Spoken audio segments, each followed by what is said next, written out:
Well, good morning, everyone. Welcome and thank you so much for joining us this morning. It's wonderful to see, as I look out, it's wonderful to see all of our amazing friends, colleagues, and industry leaders that are joining us this morning. My name is Tony Rossi, and along with Emma West, we are the co-chairs of the Women's Leadership Initiative, WLI Toronto. And we have the pleasure of being your hosts today. So as hosts, we're going to be doing three very critical things. One, we're going to be brief with our comments and our introductions because we want to get on with the program. Two, we're going to be really bold in our vision and outlining the vision for the She With He pledge and the She With He initiative. And three, we're actually going to be a little boastful of our WLI committee, our WLI sponsors, and our ULI colleagues and friends. Our commitment to you is to get you out by 9 o'clock. We have a great program in store. And if you have anything prior to the program starting, any needs or any questions or any additions to the agenda, I'm going to ask you now. Feel free to put up your hand. If not, we're going to get going. So while you were eating your breakfast, you may have seen some of our slides scrolling in the background, which include a number of the facts about the Women's Leadership Initiative and women in the industry. And you will have also seen that we are acknowledging our key sponsors, and they're so important to any ULI event, any ULI committee and initiative. And those include our event sponsors today of Kingset and Castles Brock, as well as our graphic design geniuses of 52 Pickup, and one of our annual sponsor for the Women's Leadership Initiative is Matrix Search Group, and Chandran in fact sits on our WLI committee and has contributed a lot as well. So after many months of brainstorming, after many months of creating some opportunities to progress this important dialogue, this is not the beginning of a dialogue. This dialogue on She With Me type of initiatives has gone on for many years. But we felt very important that after what we've seen over the last number of years, and certainly with the spurring on of last year's election and our Prime Minister's commitment to gender equality, we felt it also very important to take on that mantra within the WLI initiative within ULI. And so Emma and I are quite thrilled and are the spokespeople really for many of the event organizers and many of those that you're going to be hearing today. We're also very thrilled and inspired by the panelists that we've been able to assemble this morning, and really thrilled to have Wendy join us as well as the global head of WLI. This is an initiative that is a first in the real estate and development industry, and it's a first globally from a WLI perspective. So we are very excited to start this, and we know it's just the beginning of an important initiative and campaign. So as I mentioned, one of the key people that has worked tirelessly on the committee and to get us to the point where we are ready to launch our She With He initiative. And as I mentioned, a key sponsor for the Women's Leadership Initiative, very active in the real estate and development industry in terms of promoting diversity and specifically the advancement of women in the industry, is Chandran Fernando. And his passion for the subject is endless, and you will see that. So we would like to call Chandran up to introduce our panel speakers.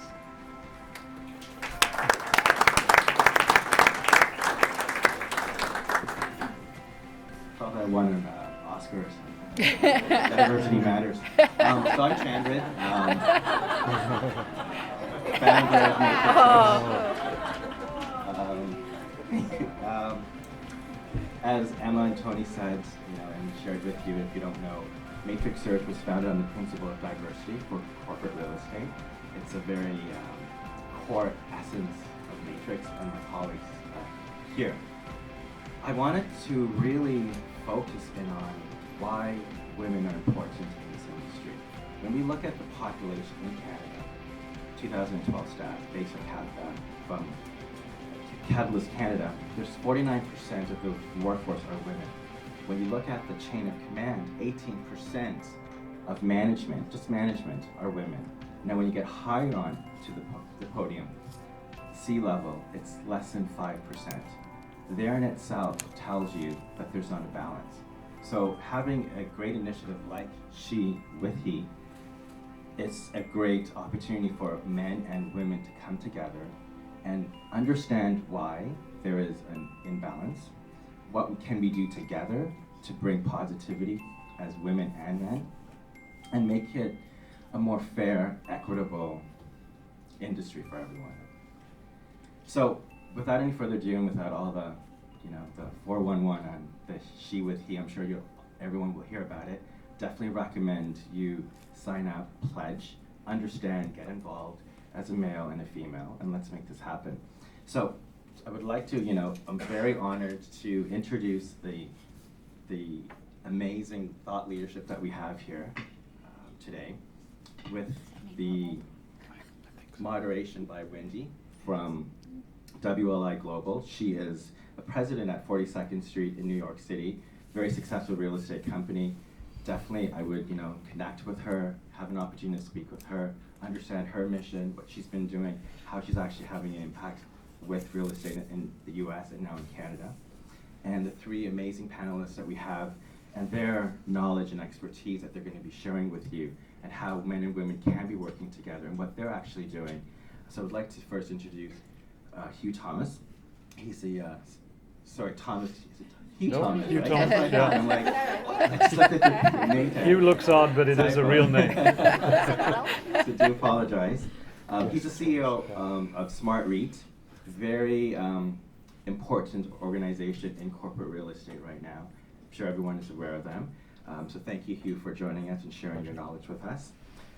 To his right is Jane Gavin, another executive in real estate who's very, very positive and why the importance of women and men need to be working together. And it's all about the corporate culture, and she'll explain that to you. And she's the CEO of Dream REIT and Global Dream REIT, right? Or something like that. And then last but not least is John Morrison, the CEO of Choice REIT, which is Loblaws. And his story in itself is fascinating to hear, and his passion with diversity and understanding how to actually educate the change from old traditions to new, and the importance behind it. It's going to be fascinating, mind-blowing. I definitely would ask everyone, if you have Twitter, please tag ULI Toronto, use the hashtag She with He, and let's get this conversation going. So thank you so much, and enjoy. Let me know if you can't hear me, but it sounds like this microphone's good. Thank you to Toronto WLI and Toronto ULI for inviting me here. As I said to Hugh, Chandran thinks we're thought leaders. I'm wondering whether that's a code for we're getting old. We've been around too long. So I want to make this a really active conversation and not have us be a bunch of talking heads. I'm from New York. The New York real estate audience talks a lot, and it takes a while to get them to settle down. They're very rude. Usually I have to do my, kindergarten mother. You guys are incredibly well behaved. So They're just warming up. and listen, it's great. But Jane said to me, Canadians don't ask questions. I said, oh yes they will. You have to. There are a lot of things that our panelists will talk about, but we want to hear from you. This is a safe place. Please feel free to ask questions. We'll set aside a question and answer period afterwards, but I'll be really bummed if you don't ask a lot of questions. So I don't want to go back. All right. So for those of you who are not familiar with WLI, just a little background. We're formed in 2012, and we're out promoting the advancement and visibility of women within ULI and the real estate industry. I'm pleased to say we are in 37 district councils, and we're now truly global, 5 in the US and Asia, 32 in the Americas. So we're in US, Canada, China, Australia, Singapore, Hong Kong, and the UK, and continuing to grow. So clearly, there is, people feel that this is a wonderful opportunity. So in 2014, we retained Sally Colella as a research fellow to identify strategies that work in promoting women to C-suite positions. It's the first study of its kind that's focused strictly on our industry and was not limited to public companies. So in the US, most real estate is actually owned by private companies, so this is a very meaningful study. We had a good mix of people responding.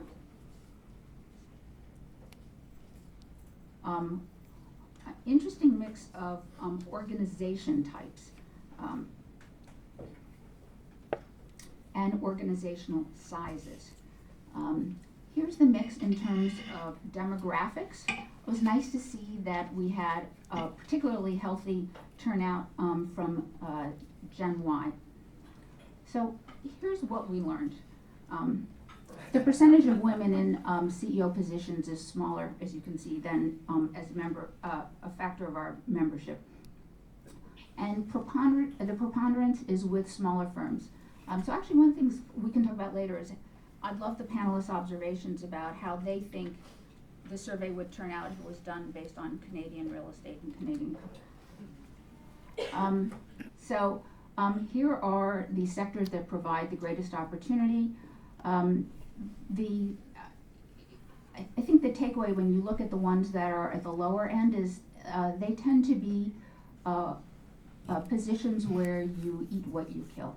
And it's really about getting women into the industry who are prepared to take on that kind of risk and potentially great reward. So our members have high aspirations and expectations. And this is a slide I found the most interesting. So we see a trend in the US where millennials like to job hop a lot. Those of us at this panel, I think, are from a generation where you went to an organization and if it was a great job and you had career advancement, you would stay. The world has changed. I think that the compact, the unwritten compact that employers would be loyal to you has long gone. But at the same time, those of us a certain generation value employees who've been there a long time because they know the culture. I mean, the cost of losing employees is not just the cost of finding them, it's the cost of getting a new employee integrated into your organization. So what's interesting is women who are unhappy and don't feel they have the opportunities, and it's not just limited to millennials, do hop around. So good takeaway for organizations. So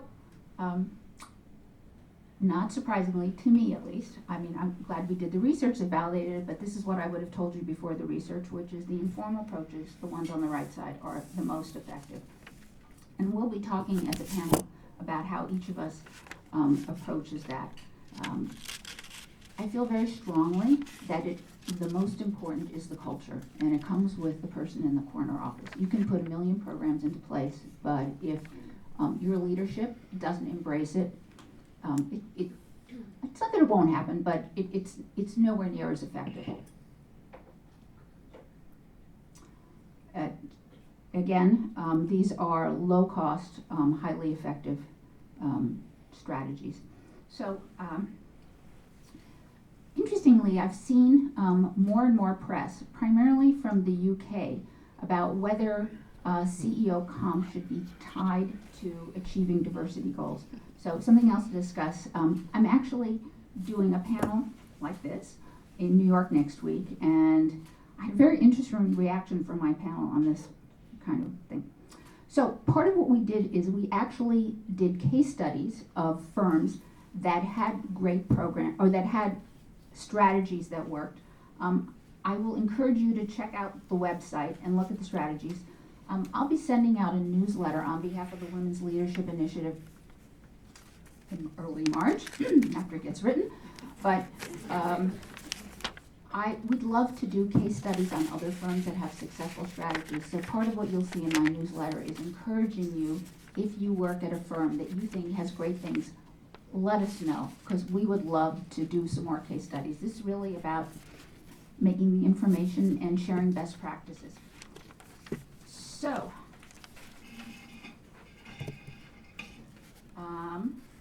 so our website to date, when actually I wrote this a couple weeks ago, so it's probably even higher, has had 3,400 unique viewers, 1,900 of them who are brand new to any ULI website. So, The results of our research were released at the ULI Fall Meeting in San Francisco last fall, and featuring some of the CEOs that we interviewed. It was so successful, we decided to take this show on the road, which is why I'm here. I'm delighted to report that in addition to Toronto, local WLI chapters in the following cities have or will soon have similar panels. So New York next week, DC, Philadelphia, San Francisco, Austin, Texas, Charlotte, North Carolina, Central Florida, Hong Kong, and Singapore. So, on that note, let us take this discussion to our panelists, who, as you can see, are who's who of Canadian real estate leaders, and talk about this research and its practical implications. And while we're talking about gender today, I think let's use gender as a proxy for more broadly based diversity initiatives, which are really important. So, thank you all for being here. I met with Toronto WLI leadership in October. We had a lovely breakfast, and they told me they were putting this panel together, and I asked them who they were looking for, and they mentioned Jane's name, and I said, "Oh, she's my friend," and they're like, "You know Jane?" So, thank you, Jane, and thank you, Hugh and John. So I'd like to ask each of our panelists, tell us, you're all busy executives, and we appreciate your getting up so early in the morning, but tell us why you think this initiative is important as a business imperative. Want me to kick off?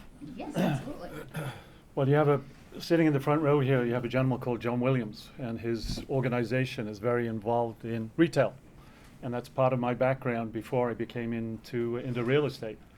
And if you were to look at statistics and the influence that all of the females in this room have on buying decisions, then it would be somewhere between 80 and 85%, and probably growing given the fact that as an aging population, more and more the females in the room will be making decisions about their parents as they age, as well as the children that they have at home.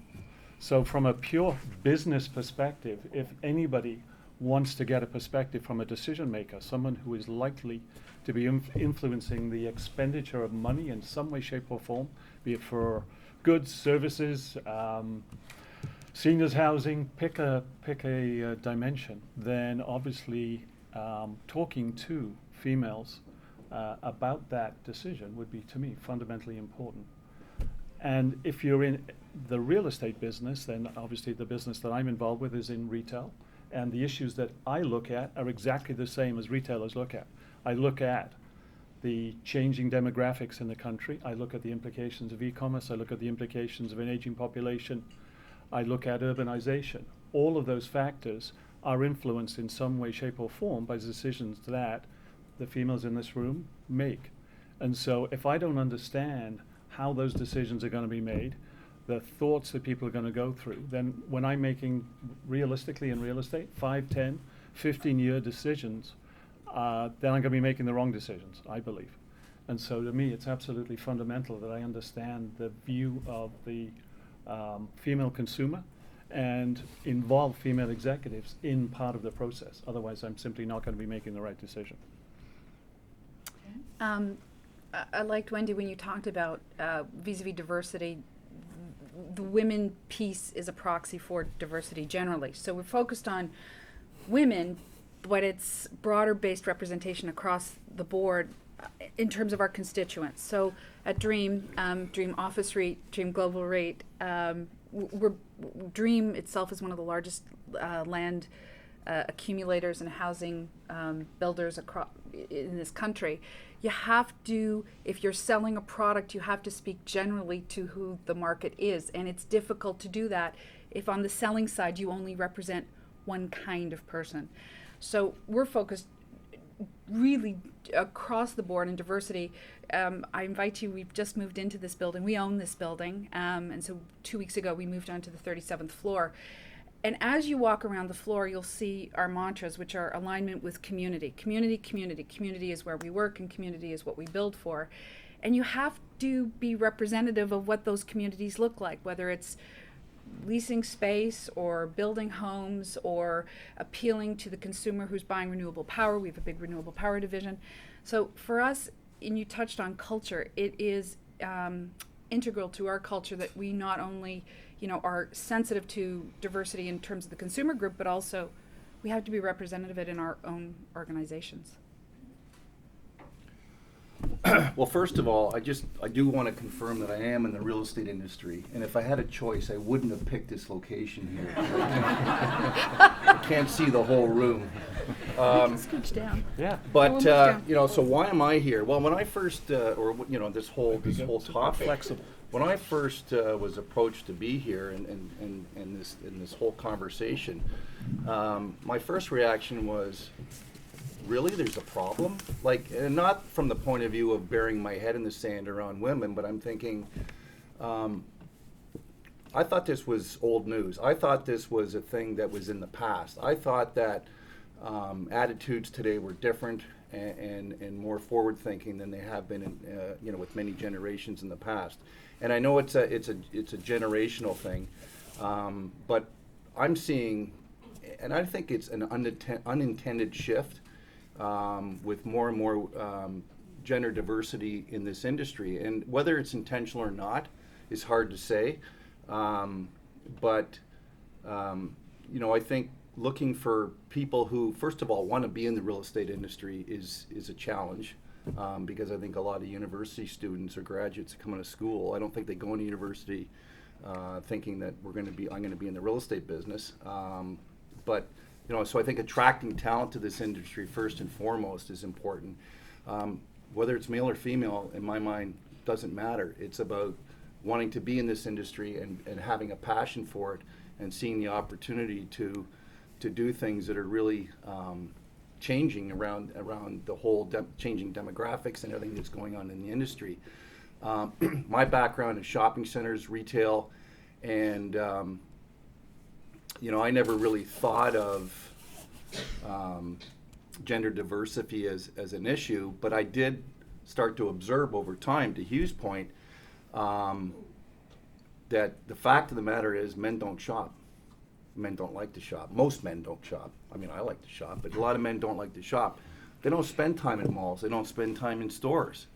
And they don't have a perspective from a consumer point of view that a lot of women do. And as Hugh said, the fact of the matter is that women, females, make most of the buying decisions. They are making the decisions about their aging parents in terms of where they go.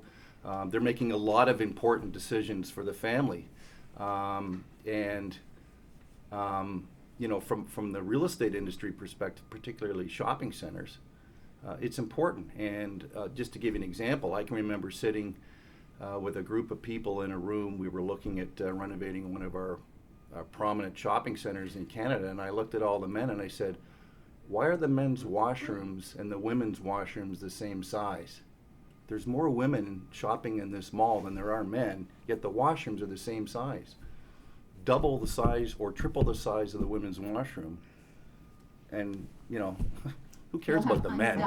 Who cares about the men? So I don't know about this country, but I You tell know- you, in New York, if you go to the theater, there is always, there is a line that That's- literally, that's wrong. literally 100 people long, and the men's room is just, That's wrong.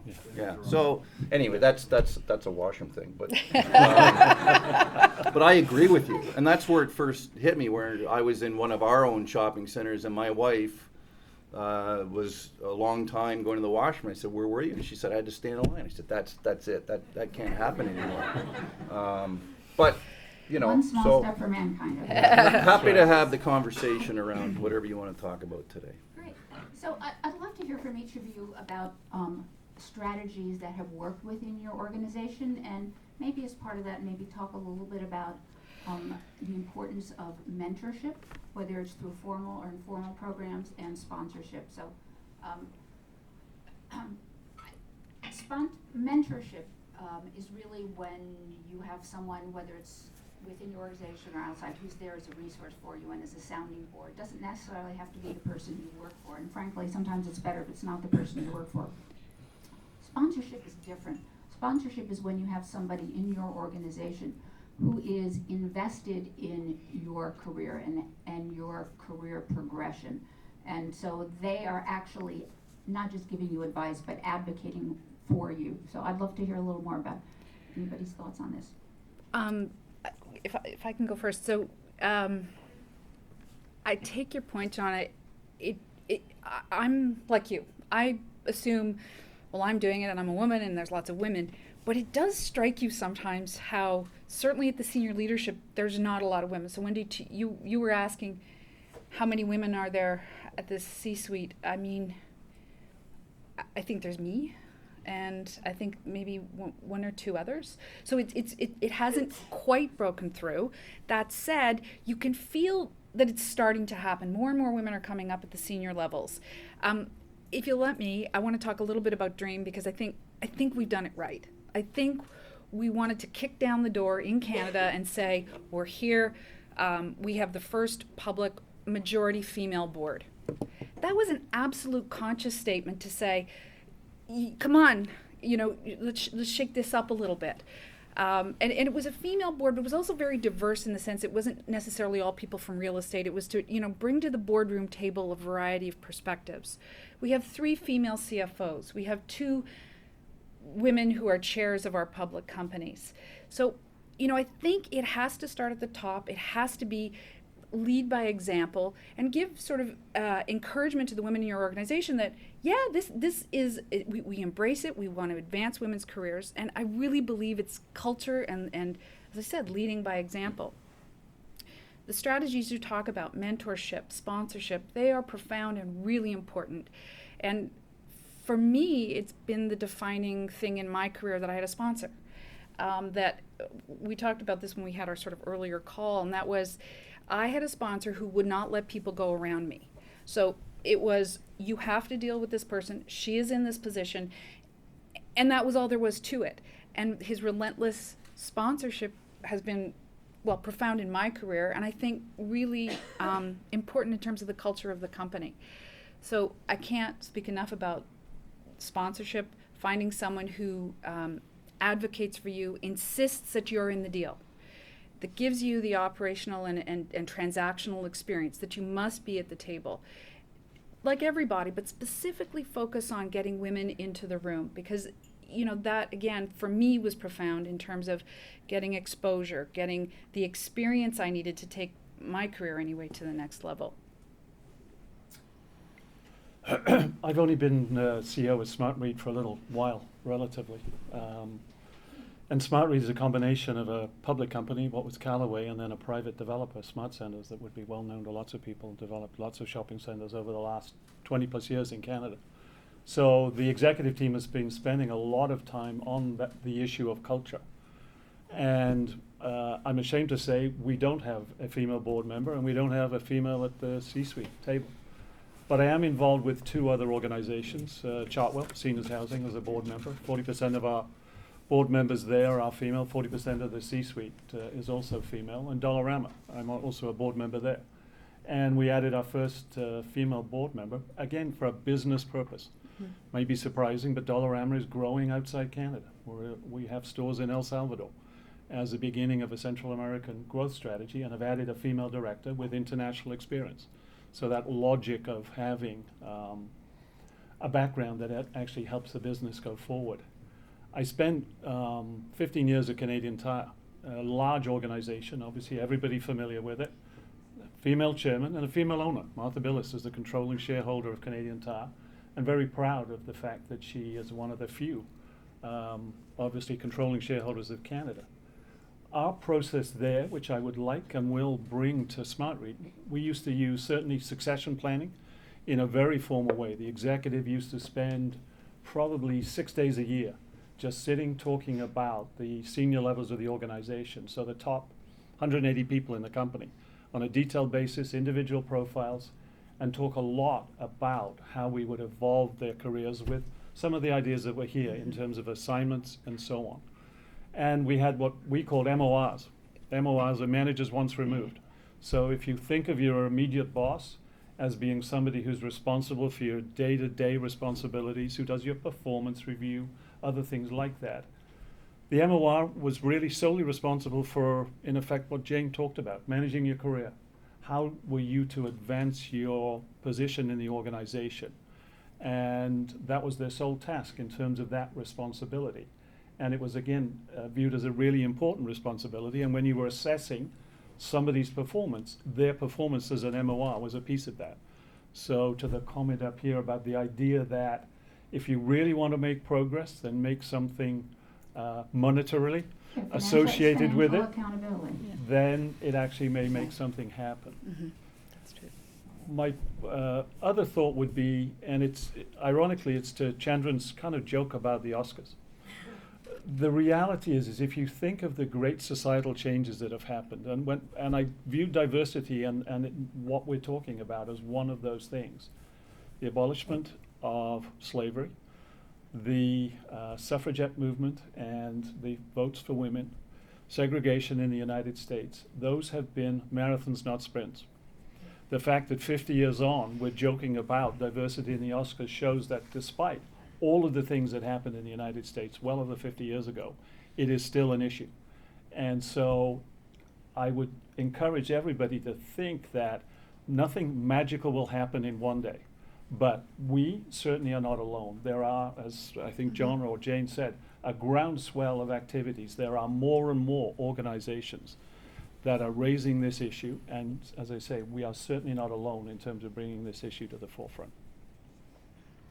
Well, first of all, I mean, I certainly agree with Jane, and you know, my expectation is, and I feel pretty confident about this, that there are going to be more women in leadership roles in the very near future.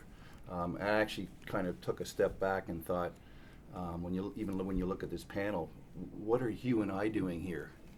You know, but You're very important. You're part of the culture. no, I'm kidding.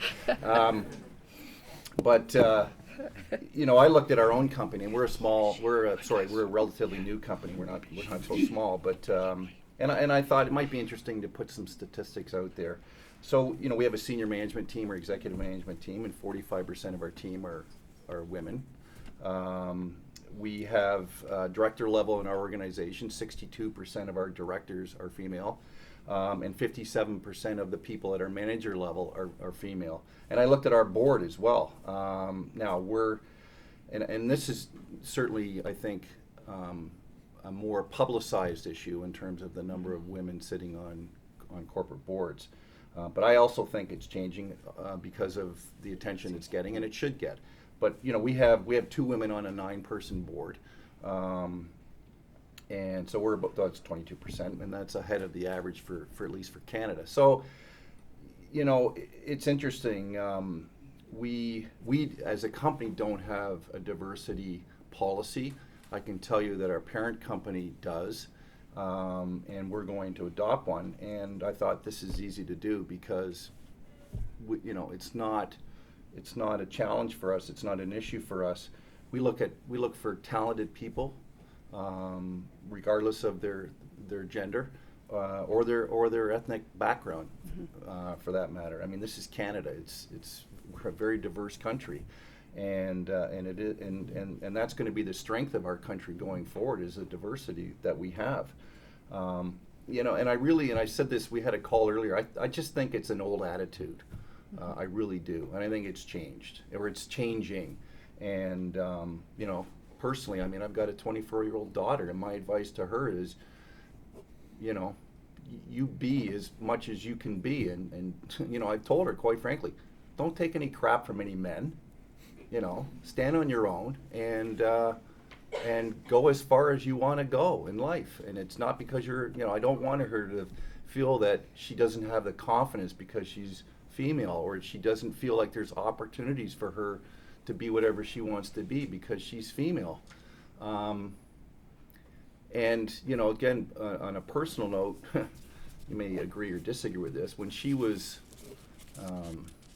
you know, finishing grade 8, I put her in an all-girls school because I thought if she could survive the schoolyard politics that go on with other females, men would be a pushover for her. So that's actually interesting. Sure it is. There is actually a school of thought in the States that women who go to all women's colleges actually get a better education, that there is, I don't know whether there's some subliminal gender discrimination, and so at women's colleges, they're just there to study. So to that end, one of my kids looked very long and hard at going to Wellesley College, which is the preeminent women's college in the United States. They had great programs, and she just said, "Mom, I need to be in a co-ed institution." So, Yeah. but anyhow, so the onus is not just on the employer to figure out how to make this work. It's really also about what the employees can do. And I want to talk a little bit about what employees need to be thinking about to move up the corporate ladder. I mentioned to you before that risk-taking is important, and going outside of your comfort zone. Some of the best opportunities that I had professionally were when I was given an opportunity to do something that frankly I didn't know that much about. And there was this little voice inside me saying, can you really do this? And then there was the other louder voice, which was the competitive streak in me saying, let's see if we can do this. And frankly, those were the best opportunities for me because it allowed me to grow professionally, to show that I had the ability to take on more responsibilities. And actually, and we can talk a little bit later about how each of our careers has kind of done interesting things, to really kind of, in a good way, reinvent myself over the years. So I'd love to hear from our panelists on that subject. I would certainly agree with that concept of risk. I'm not a real estate person in the purest sense. My background is incredibly varied. I worked in multiple industries as a CA, as an accountant, and then I worked in high technology, a startup firm in Mississauga, printing, publishing, trade and consumer shows, financial services, retail and petroleum, and now I'm in real estate. And all of those were deliberate decisions. I managed my career through that time frame. Obviously, I left the country of my birth. I'm not Canadian in the purest sense. I grew up in the UK, and I left there when I was 30 years old because I was looking for a new challenge. And thankfully, this country certainly has provided that to me. But it was a deliberate decision, and all of the things I've done along the way, it wasn't because I wasn't enjoying what I was doing or I wasn't comfortable. I wanted to push myself and take that risk and to do something different and see how far I could go. I think attitudinally, a number of you may have to do the same thing. Unfortunately, the idea that organizations are going to provide you with all of the things that you want and all the things that we hope and dream will happen, some organizations it won't. Unfortunately, that's just a reality. So at some point, you may have to make tough decisions to further your career, to go to those places that are more forward-thinking, to allow you to truly blossom. But at least for me, that has been an incredible journey, and I've loved every minute of it. So if I can just interject, I think an important piece of it is you have to make it known that you're looking for more responsibility and more challenging assignments. I think many of us make the mistake that if you are sitting at your desk and doing a really good job, that your efforts will be rewarded. And they may or may not be, but people may not, your superiors may not know that you're actually ready to take on more. So you really have to advocate for yourself. So I don't know if many of you know this, but I've been at Dundee or Dream for 20 years. I've worked on just about every transaction that Dream ever did. The hardest deal I ever did was in 2011, we formed Dream Global. And it was, we did an IPO, and we bought real estate in Germany, and it was tax, and it was difficult, and it was a big transaction in the middle of, by the way, the worst credit crisis in Europe. It was exhausting, and I'm a transaction person, so it was for me a transaction. And as we were getting towards the end of the transaction, Michael Cooper, our chairman, said, Jane, I think you should be the CEO. And I said, no, absolutely not. I don't know how to do that. I'm a deal person. I start a deal, I do a deal, I finish the deal, and I move on. And he said, no, I really think you should, and the board would like you to do that. And I declined. And I kept declining, and as we were getting close to the prospectus, he's like, we got to put a name in. And we went out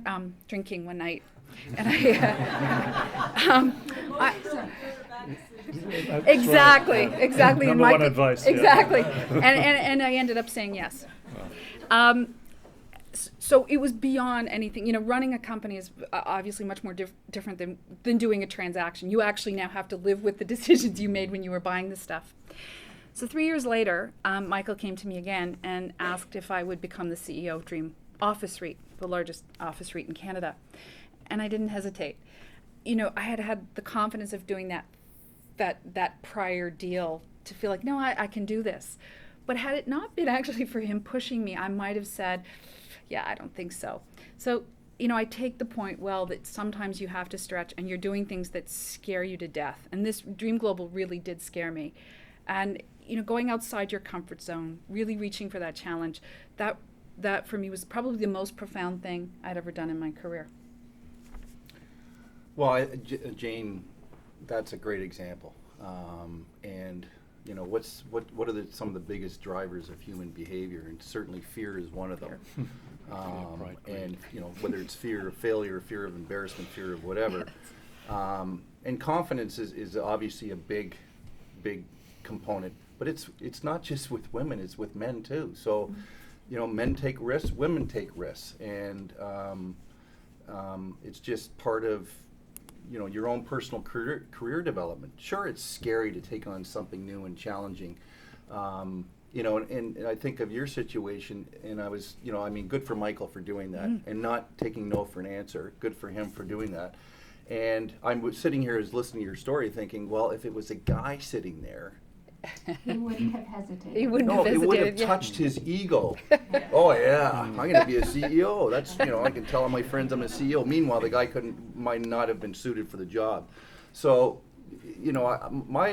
whenever I have an opportunity to, and I take many of them to sit down with anybody, male or female, you've got to be confident. You've got to take risks, and they don't have to be foolish risks, but believe in yourself. You really have to believe in yourself. And sure, it's scary. I mean, when my first CEO job, I think I was in the chair for maybe, 4 weeks, and I thought, oh boy, there's nobody behind me. There's nobody to turn to. You're all alone. And, but you don't have to be in those situations. So when you're ready to take those chances, make sure you've got a good support system. Because So actually, this is not to cut you off, this is a great segue to opening it up for questions and to the topic that is near and dear to me, which is the importance of networking. So networking and having mentors is something that you do all your career. It's about getting to know people who can be sources of information and knowledge. It's about people who can be sounding boards. I will tell you that I still have mentors, and I value them so deeply. I was ready to change jobs about a year ago, and I had a number of very interesting opportunities.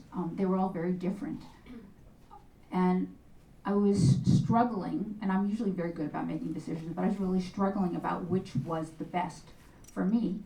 And I reached out to one of my mentors, who is actually a ULI trustee, incredibly strategic, and she said to me, there's really only one choice, and this is why. And she was absolutely right. I mean, she had the ability to step back, and I have no regrets, and it's been really great. But those are relationships that I cultivated over many years, and I encourage you through ULI and other networks to do the same. So on that note, I'm ready for questions, and I want you to prove Jane wrong, that Canadians can ask questions. Oh, sorry. All right, no, first, I'm sorry. I apologize. Do you want to? Yeah, we're not allowed. Right. Good morning, everyone. Thank you. WLI Toronto is honored to be the recipient of WLI Global's inaugural Women's Leadership Initiative Grant for 2016. The purpose of the grant is to support the creation of innovative programs that raise the visibility and number of women in ULI and the real estate industry. WLI Toronto has utilized this opportunity to create, launch, and build a social foundation for its She With He campaign, which is focused on the partnership of women and men working together towards gender parity in the real estate industry in the Greater Toronto region. The She with He initiative is inspired by the UN's global He for She campaign. She, working hand in hand with He, will shine a brighter light on the talent, knowledge, and leadership that women contribute to the real estate industry and the development of sustainable communities within the Toronto region. The pledge is a commitment to encourage and inspire partnerships with your female colleagues to support and accelerate the advancement of gender equality in the real estate development industry. Every signed pledge is an important word of encouragement for our She With He initiative and a valuable demonstration of our goal to harness female and male leaders in our industry. The pledge that we would like people to commit to is, I am one of many people who believe a vibrant economy is one that requires the participation of all people. By signing this pledge, I personally commit to support, promote, and inspire the partnerships with my female colleagues to achieve our shared success by the growth of women in our industry. We now have the pledge form online. So one of the key things that we got through that grant and that award at WLI was the ability to create a social network and to create a new website. So everybody here, the symbolism of all of us actually signing the pledge today was by proxy. Everybody here, we would like you now to do the same thing. So we don't need you to do it via marker. We actually at some point would like you to go online, look at the pledge. You know now what it is. It's not scary. It's actually what we've been doing, to John's point, for many years. But in fact, it goes one step further. And it talks about what exactly are you going to do consciously. And there's drop-down menu of simple little things with a bit of a timeline and an action that then over the next number of months, and you're going to be seeing us again in future events, we will be helping you, mentoring you, sponsoring you, championing you, and actually asking you what you are doing. So it's little things, and Arnella now has it up. It's little things like facilitate placement of women on speaking panels, bring a new female member to ULI, recognize and offer opportunity for growth of female colleagues, mentor female colleagues. You're going to have to go down, Arnell. I don't know them by heart. I wish I did. We worked on it a lot. But nominate a champion to the WLI championship team. Acknowledge and recommend increased female presence on boards. Commit to growth and advancement of mid-level women into leadership roles. Acknowledge and recognize achievements of female colleagues. Provide network opportunity for female colleagues. Create building block opportunities. Sponsor female colleagues, or anything else that you might do. So there is, one or to two or three things that you can quickly go through, and back to, it needs to be conscious. We actually absolutely are going to be changing the dialogue because it is conscious. And John, I take your point, we're there, yes, but actually we're not. No, statistically we're going in the not. right direction. We're going in the right direction, and I think the way we make that direction, in fact, go to the next level is by consciously deciding. And Jane, you're right, there's very, very few females that are in CEO and president positions. And I would say there's more in the public sector or the Crown Corporation sector, that's another element, versus the public markets. So I think there's big, big opportunities for us to keep going. Okay, and for that, then I think now we can open it up for questions. All right, so. One question is directed at you, Wendy, which is Donald Trump seems to have an interesting view on women and potentially... I thought you were going to do a comparison of their hairstyles. He potentially is the next president of the United States. Is his views, in your opinion, you're from New York, is it rhetoric, is it real? And if he is elected, do you see any implication in how women are treated in future in business? And if I could, I'll just ask one second question, which is somewhat related to Trump and his comments, where he talks about political correctness. And the question, I guess, is we seem to have moved forward with deep-rooted, political correctness has become more and more relevant or apparent. And is that a good thing? Or are we getting too ahead of ourselves and maybe losing connection with people by having to watch what we say too much? Well, the second question is the more interesting. No, they're both interesting questions. So the first one, you must look at the U.S. electoral system and what's going on and think, what is going on? I have to tell you, Get so what you deserve? No. at university, I studied political science, so I really care. This is very important to me. I grew up in Washington D.C. during the Vietnam War, so I feel very strongly our country, U.S. is built on a two-party system, and I think it's really flawed in many ways, both in terms of the way campaigns get funded. And the fact that the news media has this 24-hour cycle, and I think actually they're exacerbating. First of all, I don't think Donald Trump will be elected. I think he enjoys making outrageous statements. I think personally his beliefs are probably more moderate, but I think the things that come out of his mouth are odious is the only way I can describe it. It's offensive. But let's talk about political correctness. It's really important that we be respectful and listen to other people, not to the point of not having a civil discourse. So I think we've all made long, good strides in that direction.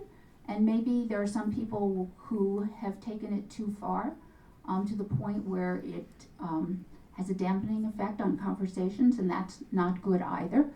But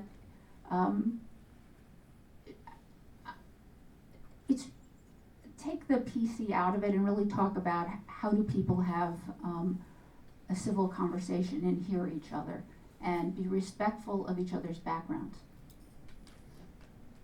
Anybody want to add or think about talk about Donald Trump? I tell you, I don't scares know me if more it's- if Bernie Sanders gets elected. I mean, your comment about 724, I mean, the world has gone kind of crazy when you have people who study the words from the Fed, the federal bank in the United States, and look whether one word or not is included in their statement. And whether it is or not will then have a major move in a financial market. I think the fact that I have 3 daughters, and they spend so much of their time on a little black machine that Jane has tucked under or now is put in her pocket, and don't stop. So we as a family have tried more and more. Those things have to go away for hours on end, and we as a family talk, as opposed to finding 6 people sitting in a living room all on iPads, phones, or whatever. So communication generally, politically correct or not, I think is becoming more challenging in terms of the comment about John and his 24-year-old daughter and the women's only college. My 3 daughters all went through school, and the teenage years as a girl was for me horrible.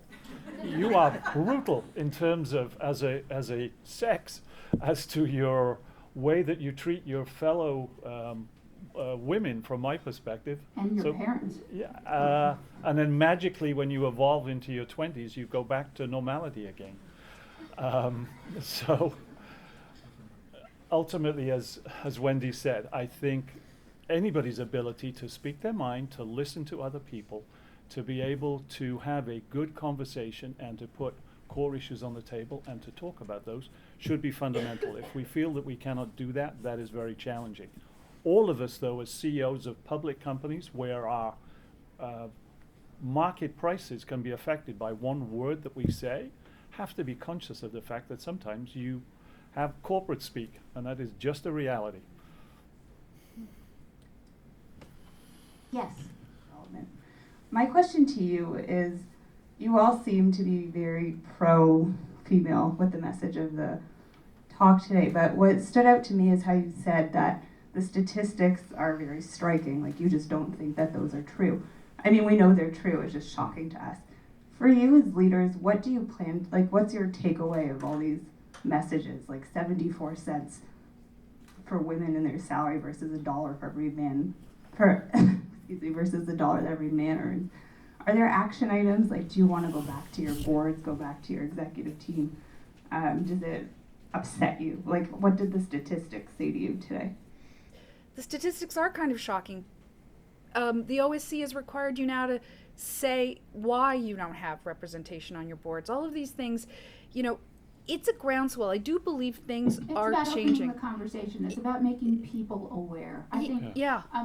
you know, people are most comfortable with people exactly like themselves. That's just human nature. Yeah, it's So not. part of this is about getting comfortable with a much more diverse community. And But I think the point's well taken. Even though it feels like, there's lots of women in this room and there's lots of women in real estate, yeah, but they're not moving up as quickly as we need them to, and that means all of us are making conscious efforts in our organizations to make sure that's happening. You're right. The statistics are what they are, and numbers don't lie. And but I like to believe that as this continues to shift, that will shift as well. I can tell you from my own personal perspective. When we look at compensation, we look at the role. We look at the role. We don't look at who's in the role or what, whether it's a male or female or whatever. And I think compensation. People that are involved with compensation, or looking at compensation discrepancies.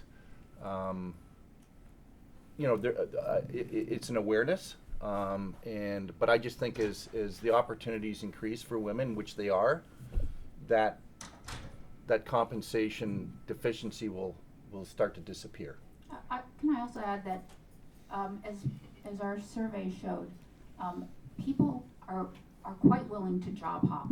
And as people become more aware that there are other opportunities, if they don't believe that there is a good career progression for them or that they're being fairly compensated, they'll go somewhere else. Oh, So I mean, that's so that, and that's and there's a so battle. There's a battle for talent.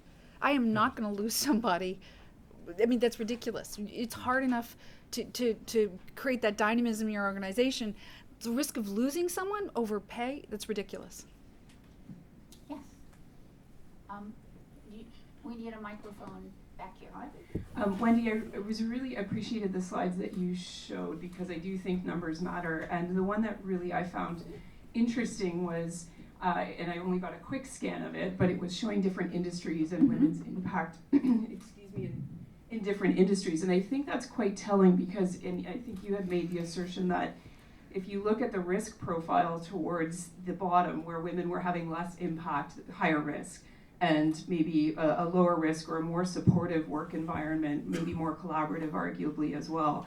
And it begs the question that is the management philosophy and the style of doing business in real estate conducive to an environment where women will thrive naturally?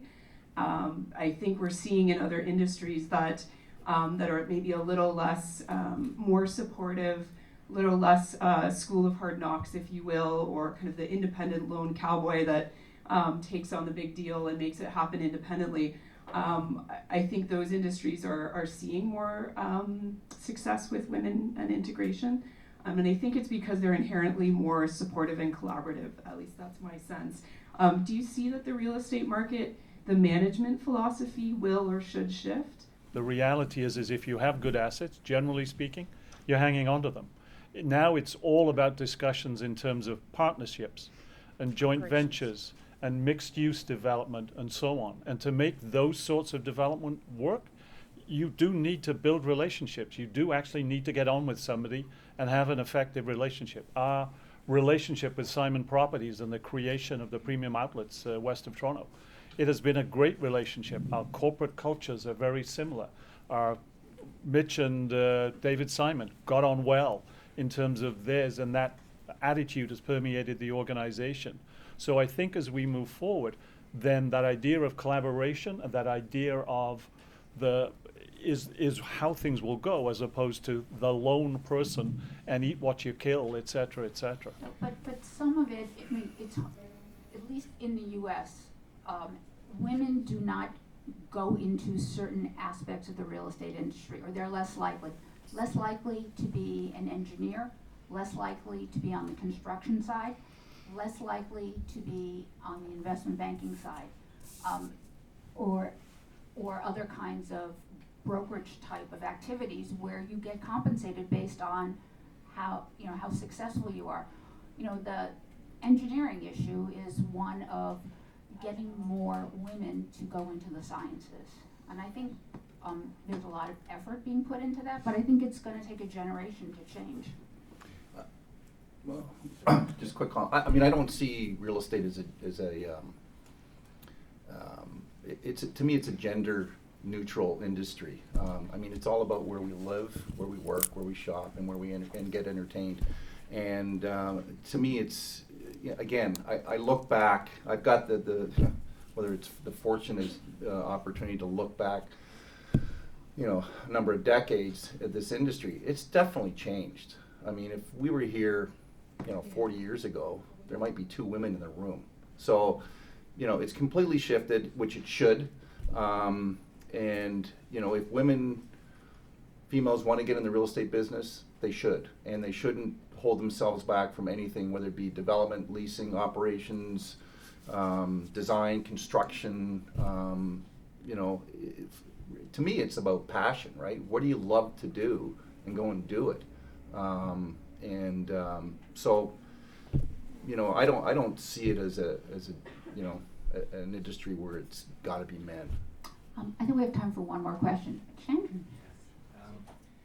So when it comes down to the unconsciousness of the management leadership style, do you consciously take that into account when you're looking at talent and looking at promotions, looking at how do we attract more women or more diversity as we reflect the community of real estate?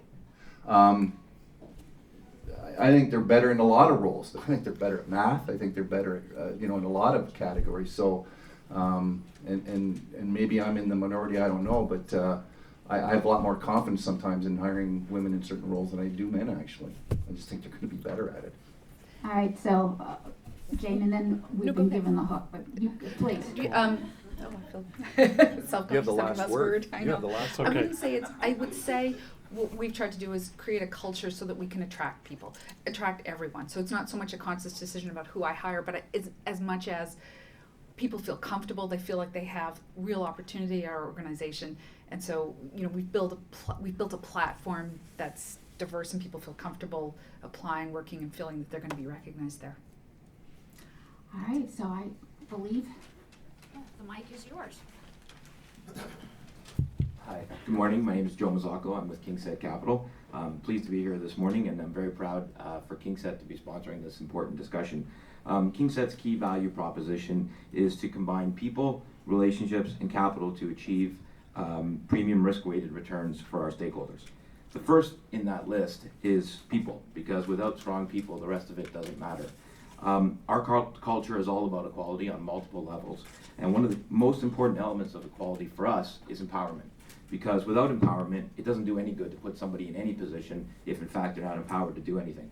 So our culture is about giving people the power to be able to make the decisions, to be able to do their jobs effectively.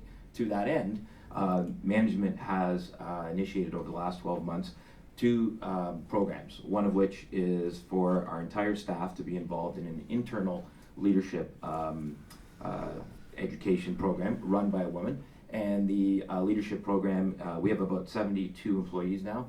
We take about 8 to 10 on a rolling 6-month basis, and it's a mixed bag of senior, less senior people, male, female, regardless of different tasks. And I think that people internally love it because it's an opportunity for them to be to understand that KingSett appreciates that they have to be empowered. So in order to be empowered, they have to learn what it means to be able to make those decisions. And then in addition to that, we have a more senior leadership program where we are sending employees to 1-week Harvard programs in Boston. And the other 3 people that have gone so far, 2 are women. And so it's been incredibly important for us to be part of this movement. As has been mentioned, I think John mentioned that this industry 40 years ago. I haven't been around quite 40 years, but in 25 years that I've been doing this, It's amazing how much women have advanced relative to where they were before. But this can be better. This industry can definitely be better. It's going in the right direction, and this is a fantastic discussion. This is a great movement, and I encourage everybody to go online and take the pledge. I did it this morning. It takes 2 seconds, so it's easy to do, but more importantly, then you've got 6, 12 months, whatever you register for, to go out and do it, and I encourage everybody to do that. So to wrap up, I'd like to thank the panelists for coming, Wendy for moderating, everybody involved with this for having put it together. Thank you.